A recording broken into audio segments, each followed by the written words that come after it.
Hello, everyone. Welcome to another Peaceful Solution Character Education Certification course. Everyone can be seated. Hope everybody's warmer in the building than outside. Texas weather, they promise 65 and give you 35, so that's what it's like out here. But welcome to everyone that's watching overseas. I know we have people watching in Lagos, Nigeria, that it's always 70 or 80 degrees. The same thing down in Trinidad. So you have to come join us one day and see what it's like to be very cold. It's something to experience, but I don't know about enjoy, but experience. But if you'll be turning in your acceptance unit, and once again, we're in the acceptance unit. That's the second of 5, a series of 5 in the junior high series. The first one being the character unit, the second one being the acceptance unit, and we're building up to the self-control unit. And once again, if you haven't already gotten a copy of the Teacher's Manual Self-Control, I would be getting one fairly quickly. We probably have a couple more classes in the acceptance unit, and then we'll be moving on to the self-control, because we're pretty close to finishing up the acceptance right now. We left off on page 145, so if you could be turning over to 145 and put your finger there, because we're going to go back and reread our procedures that we started in, which was procedure 7 for page 145. And the procedure is found on LP7D. So LP7D. And of course, that's why it's so important to get a teacher's manual. If you're not familiar with what the difference between the teacher's manual and the student manual is, the teacher's manual has all the lesson plans. And it also has the answers italicized. It gives helpful hints in the lesson plans themselves, building off the previous lessons. So it's very teacher-friendly in helping the class go along, especially for teachers that teach more than one subject, and you have to prepare many things in advance. The Peaceful Solution, the way the lesson plans are put together, the teacher just needs to go over them before the class, and the continuity of the class will flow.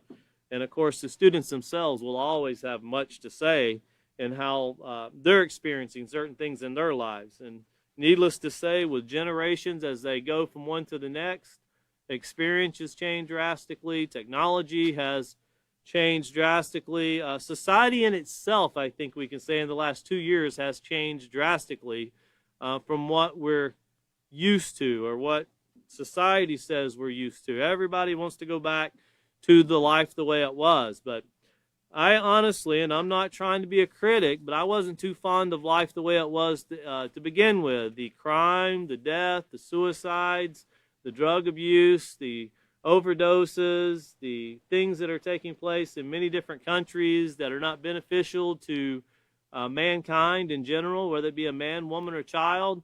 I think there's a lot of work to be done, and we can never be content with saying, well, we'll be satisfied just going back to the way it was before COVID. The way it was before COVID was pretty bad as far as morality goes. So don't set your goals so low, you know.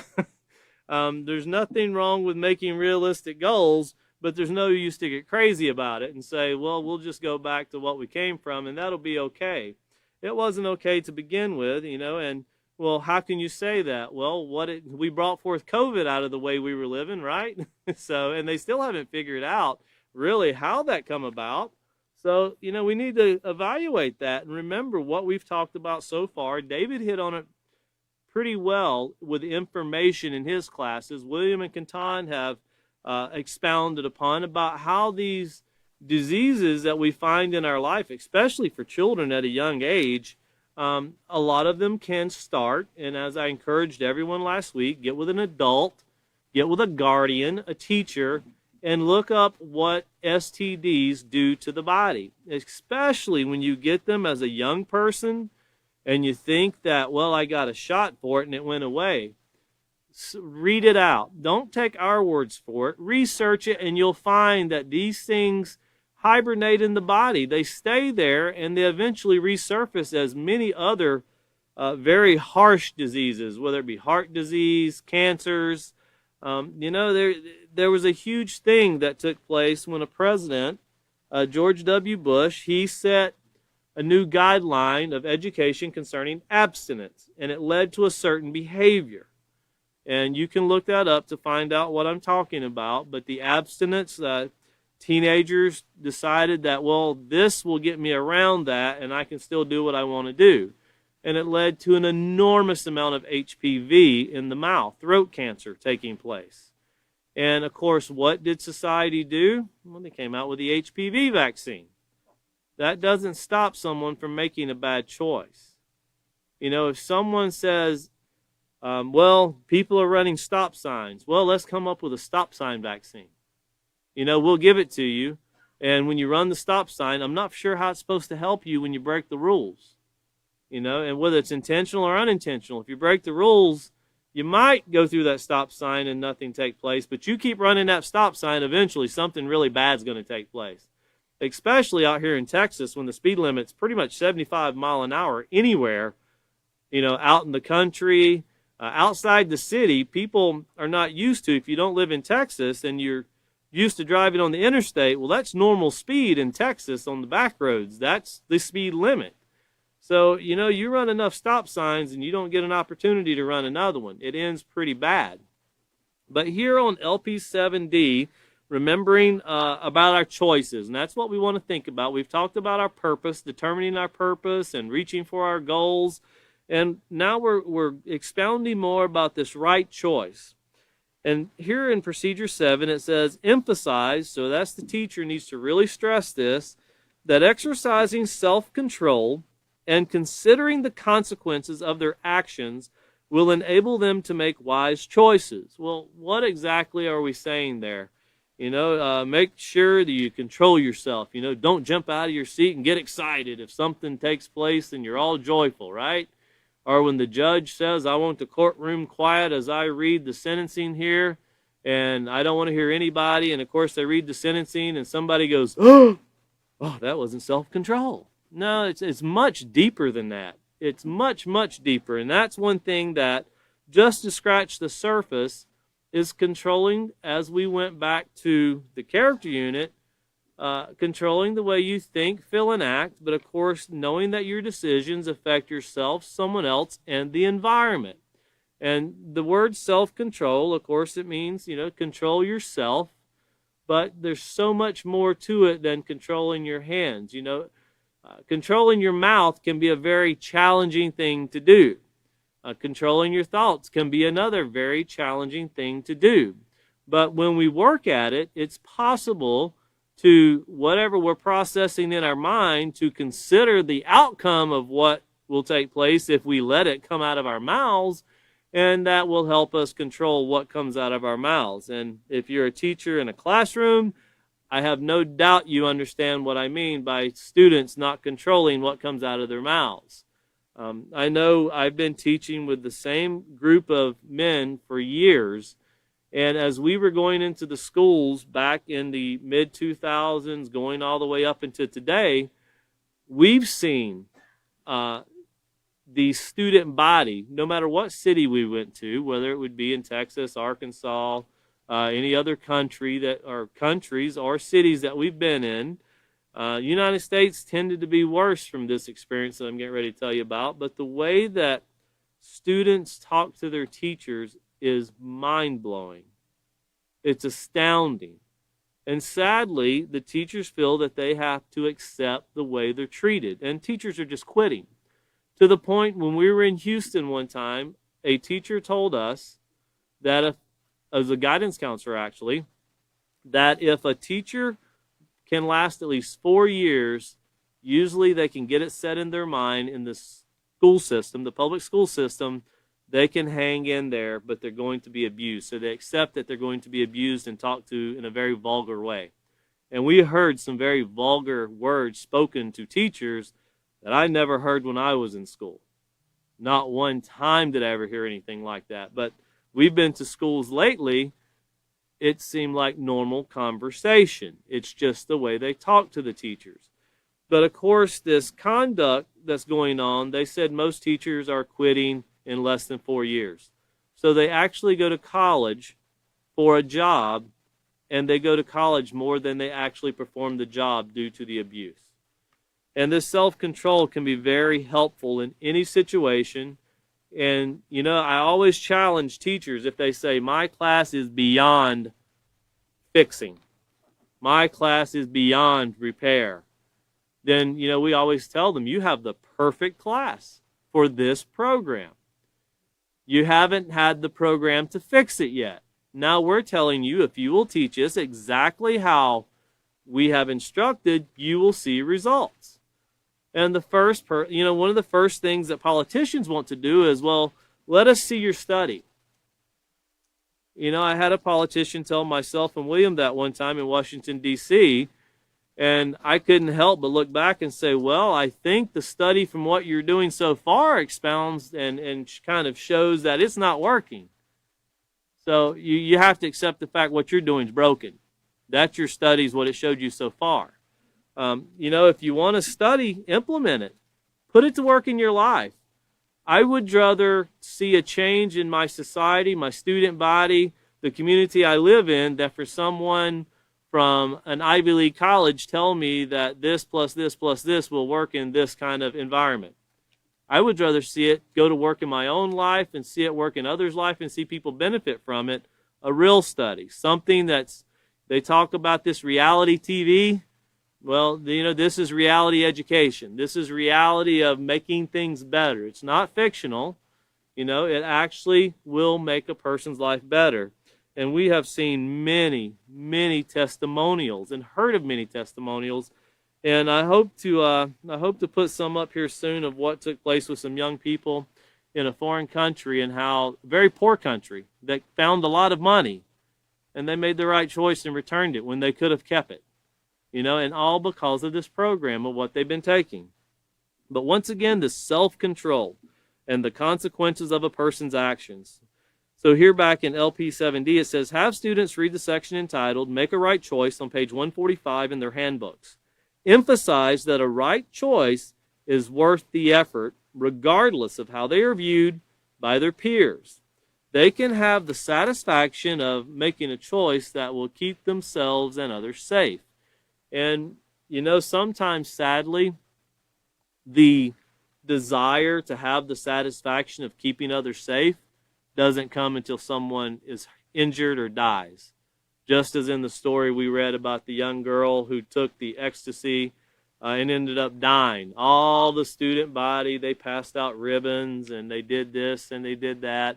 Then why did they pass out ribbons? It's supposed to remind you of what drugs do. I would think the death probably should remind you of what drugs do. But the ribbon there, I guess, is to remind you of what the drugs did and how it brought forth the death.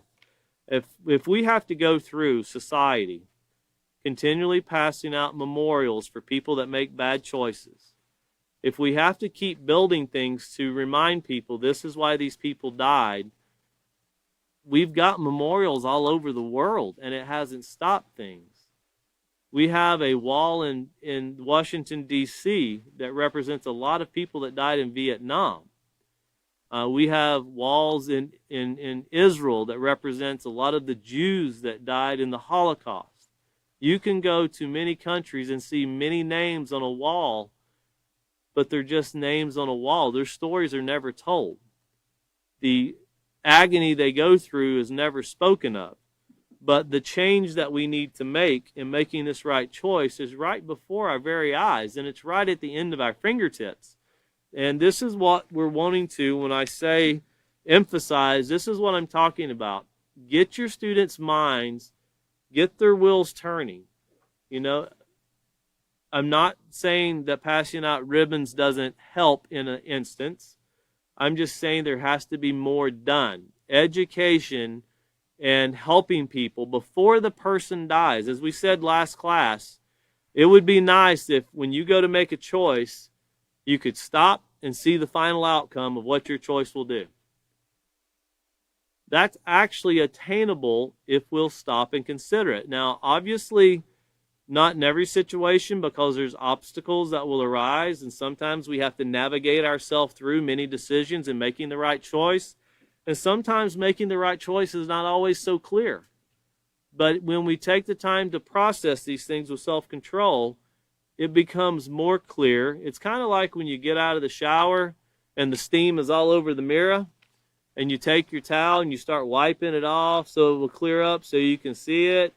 and then all of a sudden the moisture starts leaving and it starts clearing up. That's kind of the same way that the self-control and the processing of the thoughts and the speech and the actions, you're wiping away that fog that kind of makes it hard to see what is the right choice. And the more that it's done, the easier it becomes in doing that. But without taking the time to do it, you never get the full picture. You never get to see what you want to see.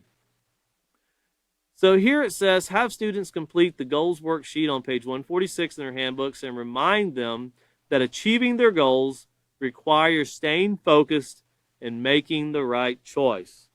So let's turn over to page 145 with a section entitled Make a Right Choice. And once again, remember, young lady that we read about there that took the ecstasy, said she was a great student. She talked to her mom about drugs. Sounds like she had her life in line. And then somebody gave her this gift. Some friends gave her a gift of something. Poison pretty much is what it was. And she took it. And it ended her life. And she broke it in half. Didn't even take the whole thing at once. Tried to, be very, cautious with it by breaking it in half and hoping she would get the euphoria, as it said. But she didn't get it, so she took the other half. And it led to her dying. Well, once again, let's start from the very top. We left off after reading the first paragraph, but we're going to stop from the very top once again. And it says, whenever you are faced with a choice, and every day you're faced with choices, and try to, and I'm not saying, stop what you're doing during the day, but try to start marking down how many times you're faced with choices that give you some difficulty. Not easy choices, but choices that give you some difficulty in achieving. And just mark down how many times a day you go through that. And you'll start seeing that, sometimes our wheels, they're trying to turn, but they get stuck because we're not seeing the picture very clearly. And sometimes we honestly just don't know which way to go. And there's nothing wrong, as we said before, just ask. Find someone you can trust and ask someone. Ask for guidance. Ask for help. Every one of us need it. There's not a person on the face of this earth that doesn't need help or guidance at one time in their life or another, or at 50 times in their life or 1,000 times in their life. Every day people can use guidance. And that's why friends are so important.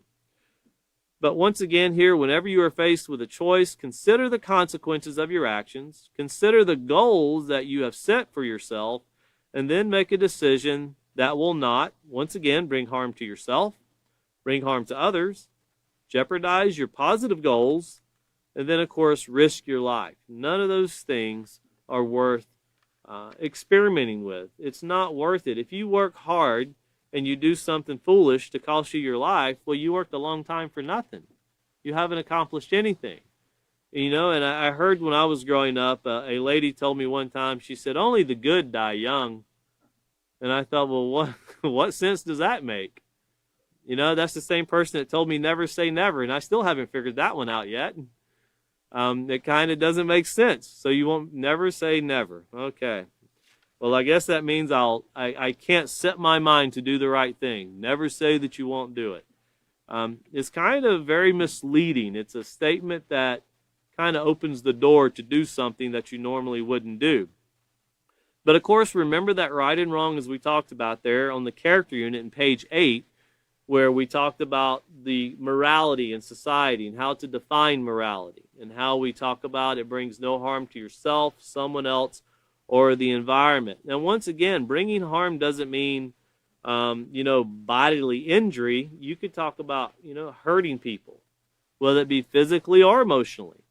There's some things that you can say to someone. And I would think most people can relate that when someone has done something and a person becomes upset at what someone has done, the situation, they allow themselves to become angry. The one thing that people want to do is let that person know how displeased they are with them through tone of voice, through the words that they say. And, remember, every time a situation arises and the anger is boiling inside and we haven't got to the part when no one makes you angry, but we'll get there. So just keep this in mind, that whenever you go to a situation and you're faced with this choice, and we just talked about not bringing harm to yourself or others. Well, think about the workplace or the school environment. And if all you want to do is say something back to an individual to let them know how much you're displeased with them in a very negative, nasty type of way, it's no different than taking gasoline and throwing it on a fire. It doesn't help the situation at all. So one thing that we could use to practice self-control of what we were talking about in the lesson plan is before you go and say something to someone, consider the effects that it will have on the situation, and does it solve the problem or does it cause the problem to become bigger? That's an evaluation that a person needs to do in their mind. Could go get some advice from a trusted person, whether it be a guidance counselor, a teacher, a guardian, or so forth. But consider what it is before we say it. As we gave the example many times before with the notebook paper, the aluminum foil, and you wad it up, and it's like bad words that are spoken, and you throw it out to a student and try to get them to get all the wrinkles back out, you can never return it back to what it was. And once these things are spoken, and sometimes we could have had the opportunity, if we had only have said the right words, chosen the right words, used self-control in our speech, making the right choice, we could have de-escalated many situations that we escalated, that we brought, like blazing fires, like the whole countryside takes off. Well, it's hard to look in society for examples of how to use self-control. It's hard to say that countries have self-control, and challenge your students with this. How much self-control is involved in dropping bombs on other people? Is that the right choice? Is it the right choice that everyone has a nuclear bomb so we'll feel safe? Imagine, and challenge your students with this. Obviously, you can't do this in a school. I'm not encouraging anyone to point a gun at somebody, but an analogy. Imagine that the student has a very high-powered gun pointing at you, and you have a high-powered gun pointing at him or her. Is that supposed to make you feel safe since both of you have a gun? That'll keep you both in check? Wouldn't life be a lot better if no one had any kind of dangerous weapon pointing at the other one? Wouldn't that bring more peace? Well, yeah, you're right, it would. And that's what the peaceful solution teaches. And sometimes the tongues in our mouth can be more dangerous than a gun or a knife or any kind of weapon, because those words are what lead to the thoughts that lead to the actions of committing the really sad situations that come forth from shootings, stabbings, bombings. These things are all processed. There's more to dropping a bomb on a country than pushing a button. There's a thought process and a chain of command that takes place, but there's also a thought process and a chain of command that takes place within the individual that issues it from his mouth, who tells the next person. So think about these things, and why is society so much safer if everybody has a gun pointing at everybody else? It's not. That doesn't even make sense. It's insanity to think that as long as we all have a gun and the person has the bigger gun, that's the right choice. And whatever you can think of in your local communities, in your countries, challenge your students to come up with scenarios of what, challenge. Is this really the right choice? If it's the right choice, your country should be moving toward peace. You should be eliminating theft, eliminating disease. You should be eliminating anything that's detrimental to your country. If you're still having these problems, then obviously there's still issues, no matter what country you're in. And it's always easier to look to the other countries and go, yeah, but we're not the worst country. We're like the third worst. There's two worse than us. Go fix them and then come back and talk to us. Well, if you were going to start with a country and start, hey, these nuclear bombs can affect everyone. You know that, right? From the nicest country to the worst country. And, well, who do you talk to first? Do you start with Russia or China or France or the UK or the United States? Do you talk with India? Do you talk with Pakistan? Do you talk with Israel, who doesn't even acknowledge they have one, but they threaten to nuke people continually? Who do you talk to? Who do you talk to in getting this right choice made? Well, why does that global scale affect a child's mind? That's what they're seeing every day. That's the experiences they're getting. And whether we realize it or not, as I know William went into this about the subconscious mind, we feed the subconscious mind every day with information, and we process decisions off of that. And if we're going to allow someone to convince us that bringing harm to yourself, whether we like it or not, if you drop a nuclear bomb on another country, it's a scientific fact, you will also suffer. It's called nuclear fallout. You know, it amounts to, I would say that a person would hate someone so much, I think I'm going to shoot them. And you just stick your hand right there in front of the gun and you shoot through your hand and then shoot them. That's about how much sense it makes. It's complete insanity. And once again, if you're bringing harm to yourself or bringing harm to others, it doesn't make sense to do it. It's not the right choice. But once again, challenge your students. Continuing on here on page 145, it says, a right choice is a choice, notice, that causes no harm to yourself or others. And once again, that could be through physical, even emotional. You know, let's consider how to do things. There's a lot of times we can solve problems without hurting people, whether it be physically or emotionally. It takes into consideration the consequences of your actions. So once again, making the right choice, it takes into consideration the consequences of your actions. That means you have insight. You know, you're giving forethought to it. You're thinking, if I do this, what will take place here?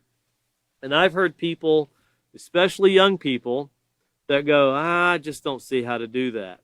Then obviously they don't know how to cook. Because when you cook a meal, you consider what you're putting into it and the consequences if you put too much salt, too much pepper, not enough sugar, you know, all the great things. Sugar, you know, that's a really great thing. Very healthy. You should research that. Helps the body, helps the mind. Pure sugar. When you get into these things, they actually help and they build the body. Well, the consequences of our actions, if we, you know, and I've done this before. I've made tea, and then I go to taste it, and it's horrible. Like, what did I do? Well, I forgot to put sugar in. I learned very quickly I like tea better with sugar, me personally.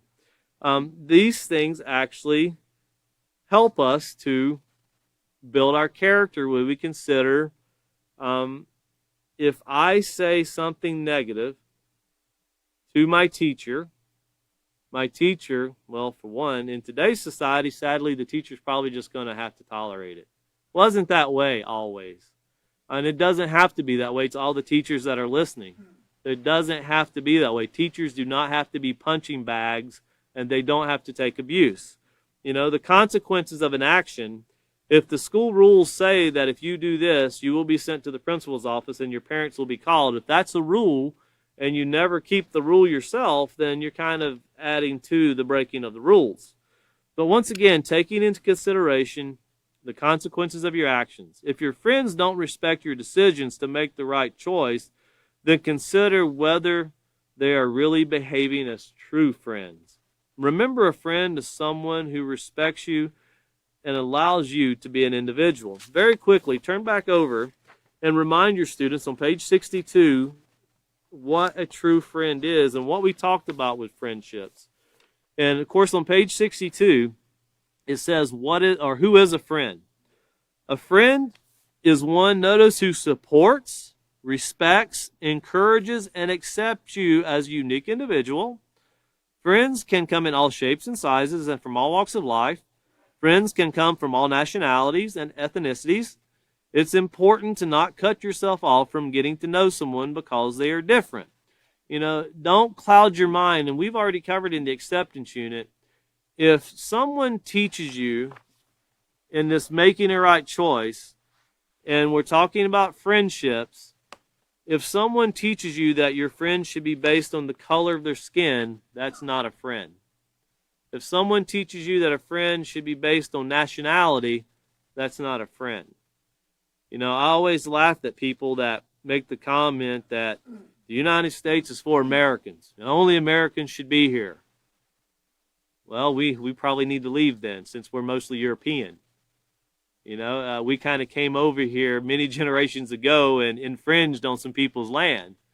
We say things without really educating ourselves. It's kind of like standing down at the border on the American side and say, I don't know why Mexicans cross that border and come into our country. We stole it fair and square. And you think about these things and it's like, there's no wonder we have enemies. And it's not just the United States. I'm not trying to condemn the United States in any which shape or form. Ukraine's saying the same thing about Crimea right now.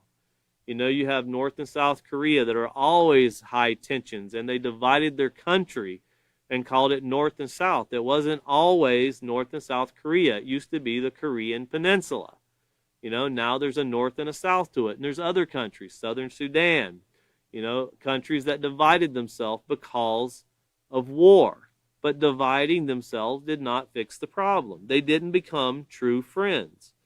But once again here, notice the choosing friends. The importance of choosing positive friends cannot be overstated. Never forget that. It cannot be overstated. Why can it not be overstated? And why does it go in line with, remember, never underestimate the power of an influence? Throughout the day, who usually influences you the most in your interaction? It's going to be your friends, the ones you hang around, the ones you socialize with. Those will be the ones that influence you and kind of help you or hinder you in making the right choice.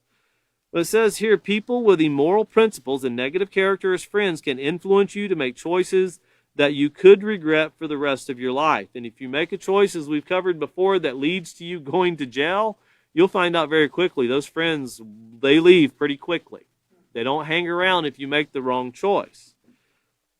But once again, avoid meeting someone and immediately deciding to accept this person as a friend. And looking over to page 63, you see the 4 steps to deciding to be friends. And a lot of people say, this is very detailed. Well, if you go through this, you can pretty much guarantee you won't end up in a really bad situation to where I would have had a observation stage and an introductory stage and a getting to know you stage and then a deciding stage. I never got past stage 1. I ended up in jail. Now I've got 30 years to life in prison. And then continuing over, barriers to forming friendships. Go over that again with your students, just rehearsing it, making sure it's refreshed in their mind, because when we say here, remember a friend is someone who respects you and allows you to be an individual.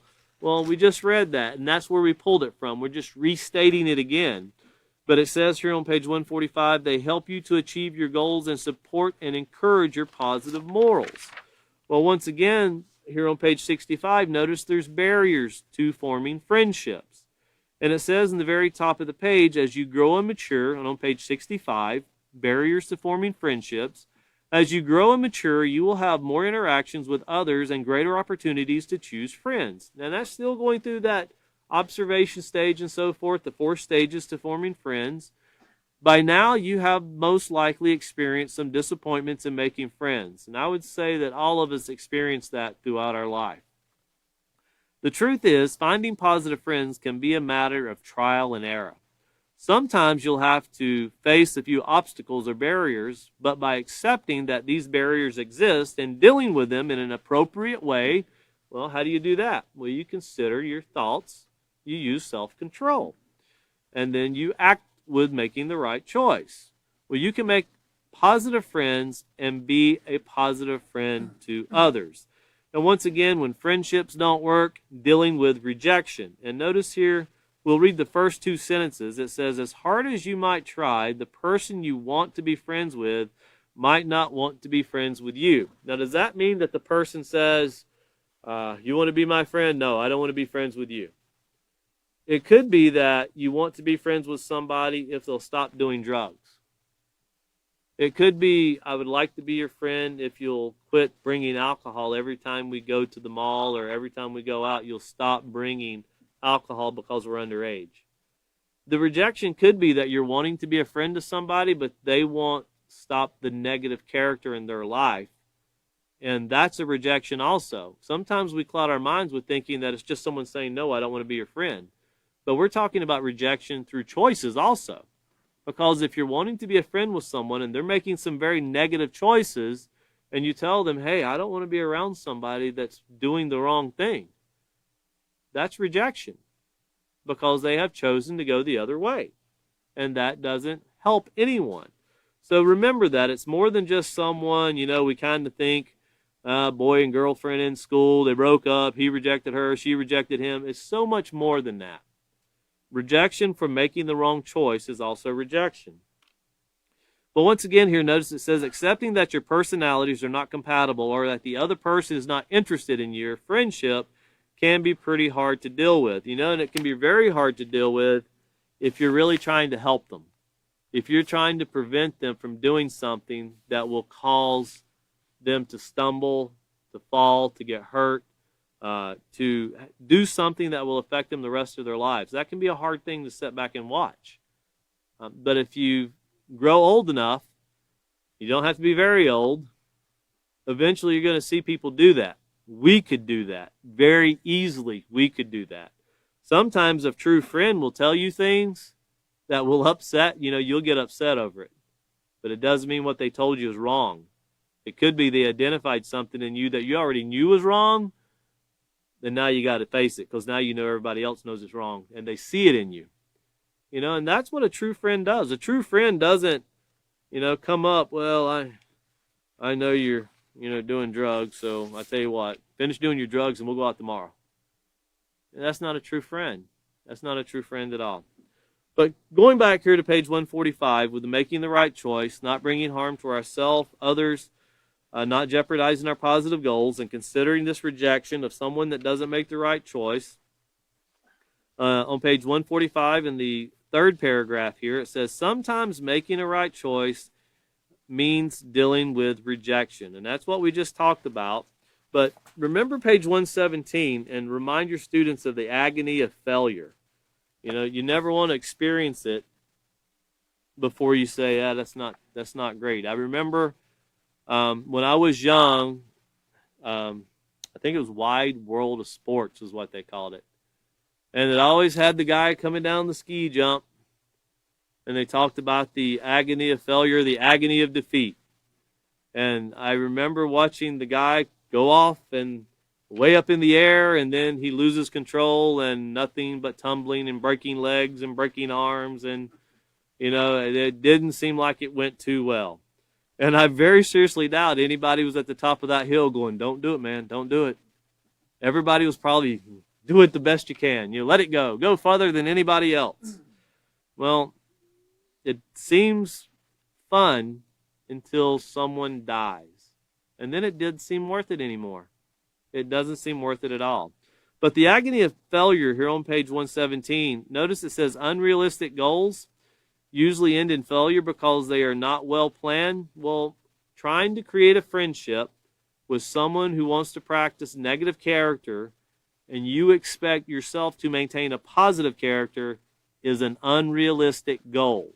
It's not a right choice, and there's no way you can take a positive and a negative, as David was explaining with the car battery. Don't go crossing them over when you link two cars together, or you'll find out very quickly you get a fireworks show. It doesn't work. Notice it says they can leave the individual feeling frustrated. Unrealistic goals that are unattainable could also discourage you from setting other goals. Goals can also be unrealistic if they are set too high.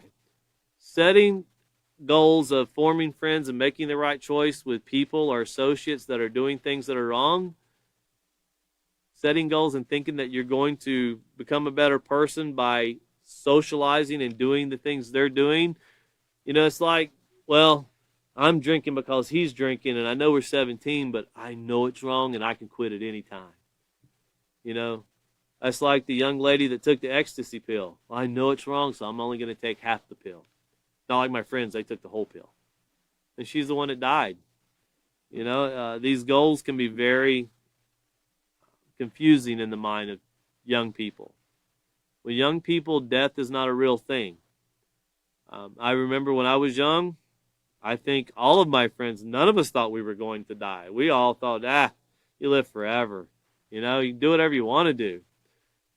Never got crazy enough to start doing the chemicals, but did a lot of other very goofy stuff that could have cost myself and others their lives. And you think about, when you think about how great has that person been my friend, how great have they been a friend to me, we should really look in the mirror at first and say, how great of a friend have I been to others?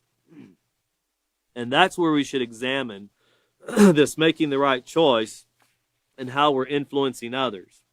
Because back here on page 145, notice once again where we left off. It says, as devastating as losing a friend might be, it is far more devastating to make a choice that could affect you for life. And the diseases that have already been brought out, once again, I can't encourage you enough. A lot of people will go, that's not true. It's not true. Research it. Look it up. Prove it to yourself what these diseases become. It's everybody thinks that, and I'll use a certain disease to give you an idea. They'll tell you that if you get herpes, we have a medication and you won't have any breakouts. Don't worry, we got you back. If you get it, we'll take care of you. And there's a lot of money made off of giving people this drug. And it pretty much is a sleeping pill for the disease. And like everything else, as I hope everyone has seen with coronavirus, and I hope everybody's watching the news, it's a very smart virus. It changes. It adapts to the changes that we make in the medical industry. The viruses change right along with it. Well, herpes can do the same thing. And when you're giving something a medication, eventually that tolerance level balances to where the virus becomes stronger than the drug that's being given. And it affects the body. And so did the enormous amount of chemicals that you really didn't need in your body. If you hadn't got the disease, you wouldn't have the effects of that either. Well, how can you compare COVID to herpes? They're both viruses. They're both acquired into the body. Two different ways, but they're taken into the body. And of course, we're finding out readily that a friend would help you do something to help you not get the virus. A friend is not someone that, don't worry, we'll go get a shot tomorrow. It'll be okay. Trust me, I've done this before. I haven't had an outbreak in years. That's not a friend. That's an enemy. But once again, if you're rejected for making a right choice, console yourself with the fact that your choice might have saved your life, and your positive example might encourage someone else to make a right choice. Pat yourself on the back and use your skills in healthy interactions to make new friends. Like the author of The Peaceful Solution said one time, he said, there's nothing wrong with patting yourself on the back, but don't break your arm doing it.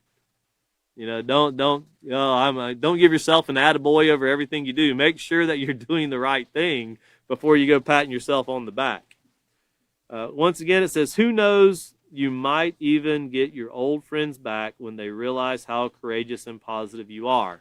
And that's something that I've seen, and something that you can have hope in, is knowing that if your friendships ever break up over people making wrong decisions, if you'll just stay the course, eventually a person gets tired of the effects of making a wrong choice. And they will see it eventually. And you hope they see it before they get very sickly or before they do something that brings injury to themselves. But at least you can live with knowing you didn't play a part of it. And that's what you want to do.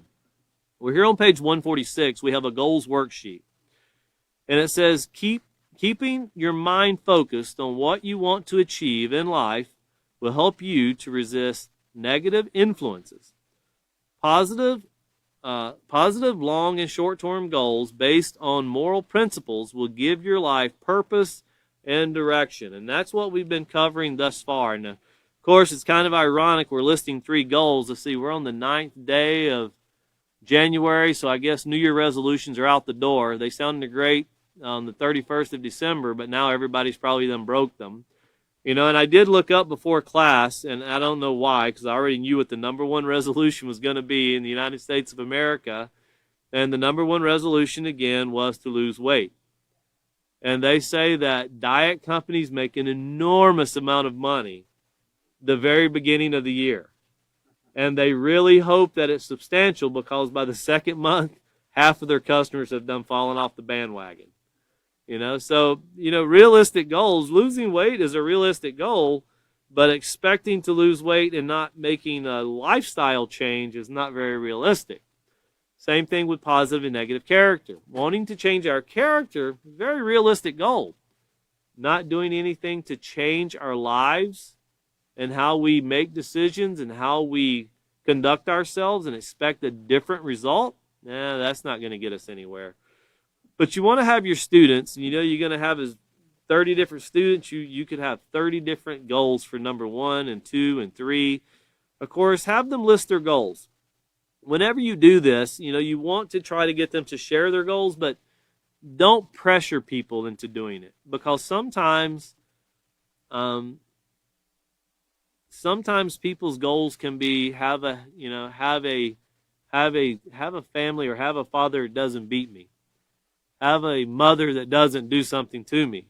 And I only tell you this because of the experiences we've had with dealing with children in public schools. Sometimes children are extremely honest with what their goals are. And it's not something that, sharing that with other people could lead to a lot of bullying. It could lead to a lot of things that would be very immoral. And people treat people very harshly in society just because we feel they're different. And I was reading a study the other day about bullying.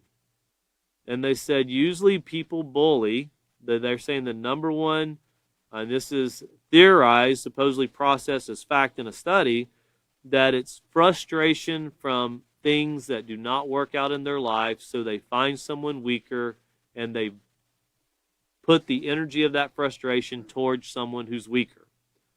They just don't fix the problem. They ignore the problem. A goal is dealing with problems could be a great goal, but have them list 3 goals. And then, of course, after that, write what right choices can you make to help you to achieve your goals.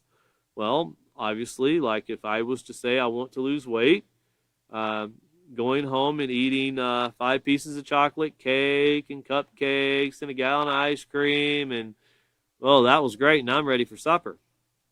That's not going to be very beneficial. There's nothing wrong with eating 1 piece of cake, but probably not 5. So you think about these things, and it's just like when someone says, I want to lose weight, and they start starving themselves. That's not beneficial either. There's certain things a person can do that helps them, but doing without food just to try to lose weight, and if that's your only goal, that's your only reason for doing without food, you should probably get some advice from someone. Because starvation, study some people in Ethiopia and Somalia and countries like that. They'll be the first ones to tell you starvation is not a healthy thing, and it's not a desirable thing. And they'd probably trade places with you in a heartbeat.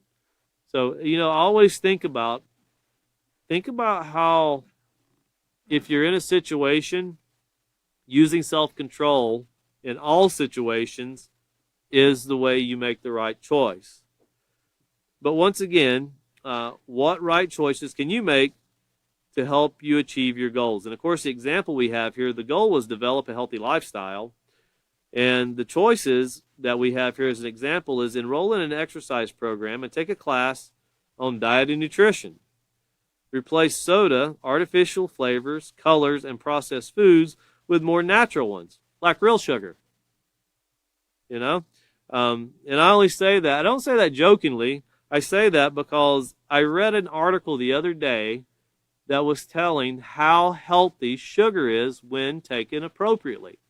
And I remember the author of The Peaceful Solution, who was examining things one time in studies, and he was telling about the benefits of pure cane sugar and how healthy it was. And he even gave an example of this older lady, and you can look this up on the internet, and they asked her, how did you live such a long life? And she contributed it to drinking a Dr. Pepper every day. And I thought, wow, drinking a Dr. Pepper every day helped you? It sent me to the dentist. Did it really send me to the dentist? No, it wasn't just the Dr. Pepper. It was everything else that I was doing along with, well, let me, I don't need Listerine. Let me use Dr. Pepper. It could be poor hygiene that also puts you that way. But we kind of like blaming things for problems, and we searched for it. But it's kind of like blaming the peaceful solution for telling me I'm a bad person. If you hadn't told me that, I would think I'm a great person. Well, it's like saying, well, sugar's destroying my life when, well, there's nothing really wrong with it. Or it's like saying the sun, is causing skin cancer when scientists are coming back and saying, well, that lotion you're putting on right now it's causing skin cancer too. At least that's what we're thinking right now. It's the lotion is part of it. Well, I thought that was supposed to prevent it. Well, a true friend would tell you something that doesn't bring harm to yourself, someone else, or the environment. And that's what we're talking about. Find out what the truth is behind things. Find out what really is beneficial, and then offer that to your friends. Self-control and making the right choice is always going to help everyone. But continuing on here on page 147, let's turn back to procedure 8. And I know we've given some wide and broad examples of this making a right choice, but when you start dealing with classrooms, especially overseas, where you have many, many different ways of doing things, you can go from one state in the United States to another, and just the way they cook food, the way they socialize, things are completely different just in our own country.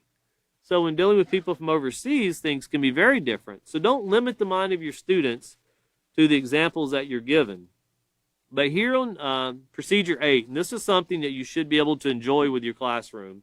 And of course, you want to make sure self-control is used. Anytime you have role play, you want to make sure not to let the foolishness come out, the goofidity that can come out. And sometimes people will laugh at things that are very detrimental to society. And it's not really a laughing situation. We're talking about solving problems, not making them. But here in procedure 8, it says, role play. Be prepared when the heat is on. The activity on pages 147 through 150 in their handbooks will acquaint students with real-life situations and practical ways to make right choices when faced with the pressure of negative influences. Allow students to act out each scene, then discuss the questions. Prompt students to realize that there are many ways to achieving a positive outcome. So that's very important. There's more than one way to skin a cat, as they say. The most important thing to avoid a choice that could cause harm to anyone. So that's the most important thing, to avoid a choice that could cause harm to anyone. So here we turn over to page 147, and it's be prepared when the heat is on. And it says learning to solve problems, and once again, that's very important. Learning to solve problems. You're not born knowing, none of us are born knowing how to solve problems. We have to learn how to do it. Remember, we've talked about how these character traits are a skill, and we achieve them through practice, practice, practice. Value, imitate, practice. Well, learning to solve problems in a positive moral way is a sign of maturity, not age.